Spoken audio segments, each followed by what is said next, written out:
नामक पुस्तिका के अंदर परमेश्वर कबीर जी की अमृतवाणी तथा परमेश्वर कबीर जी से प्राप्त तत्व ज्ञान संत गरीबदास जी की अमृतवाणी है।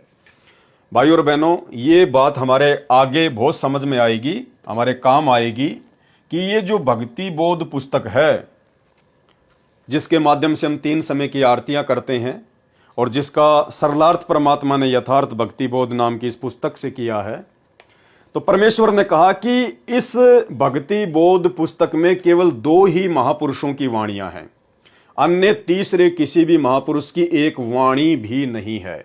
और वो 2 महापुरुष कौन हैं? परमेश्वर कबीर जी की अमृतवाणी तथा संत गरीबदास जी की अमृतवाणी। और जब हम आगे सरलार्थ में चलेंगे तो हमें यह भी क्लियर हो जाएगा कि परमेश्वर कबीर जी और संत गरीबदास जी महाराज दोनों एक ही शक्ति थे। यानी परमेश्वर कबीर जी ने ही आज से लगभग 300 वर्ष पहले गरीबदास जी महाराज जी का रोल किया, एक भूमिका उन्होंने निभाई।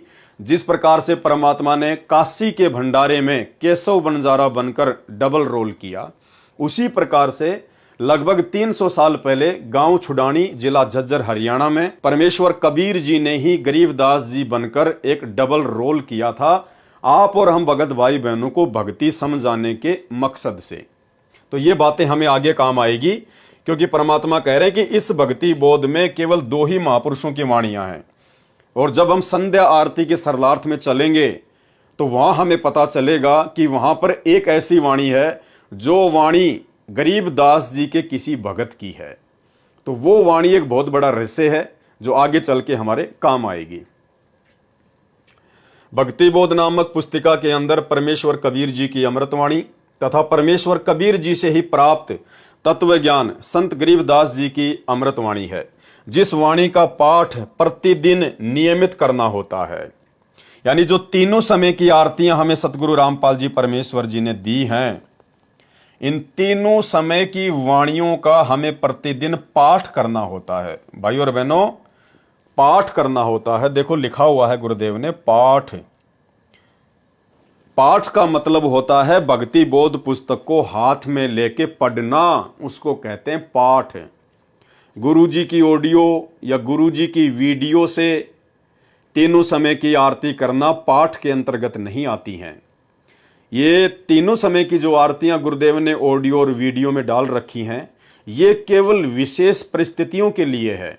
जब आप किसी विशेष काम में फंसे हों, आपके पास में आरती करने का समय ना हो, उस समय आप जी इस भक्ति बोध से पाठ करने की स्थिति में नहीं होते हैं, तो आप जी कम से कम अपने मोबाइल में वो तीनों समय की आरतियां लगा के कर सकते हैं, चला के कर सकते हैं, अपना काम करते करते हम कर सकते हैं, ताकि परमात्मा ने हमें जो 5 यज्ञ दी हैं रोजाना करने के लिए, जिनमें एक यज्ञ है ज्ञान यज्ञ, जिसके अंतर्गत ये तीनों समय की आरतियों का पाठ करना होता है, ताकि हमारा वो यज्ञ पूर्ण हो जाए। भले हम मोबाइल से करें, विशेष परिस्थितियों में हमारा वो यज्ञ ना छूटे, इसके लिए परमात्मा ने ये तीनों समय की आरतियां ऑडियो और वीडियो में डाल कर दी हैं। यदि आप सामान्य परिस्थिति में हैं तो फिर हमारा ये फर्ज बनता है, परमेश्वर जी का ज्ञान आधार कहता है कि तीनों समय की आरती हमने विधिवत इस भक्ति बोध पुस्तक को हाथ में लेकर इसको पढ़कर ही करनी चाहिए। आरती का यही उत्तम तरीका है।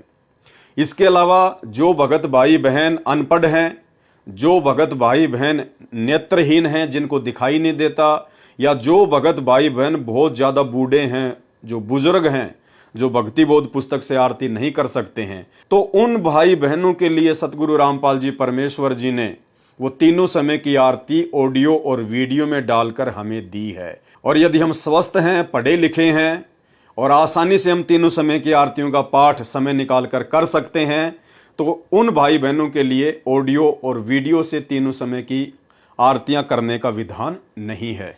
तो क्या कह रहे हैं परमेश्वर? जिस वाणी का पाठ प्रतिदिन नियमित करना होता है, यानी ये कंपलसरी है, तीनों समय की आरतियों का पाठ करना कंपलसरी है, जिस कारण से इसको नित्य नियम पुस्तिका भी कहा जाता है। इसको नित्य नियम पुस्तिका इसलिए कहा जाता है कि हमने तीनों समय की आरतियों का पाठ नित्य यानी रोजाना करना होता है। और नियम यानी मर्यादाओं में रहते हुए, नियमों में रहते हुए तीनों समय की वाणियों का पाठ हमने रोजाना करना होता है, जिस कारण से इसको नित्य नियम पुस्तिका भी कहा जाता है। इस पुस्तक में लिखी अमृतवाणी का पाठ उपदेशी को 3 समय करना पड़ता है। गुरु बचन पे डट गे, कट गे फंद 84 के, कट गे फंद 84 के, कट गे फंद 84 के।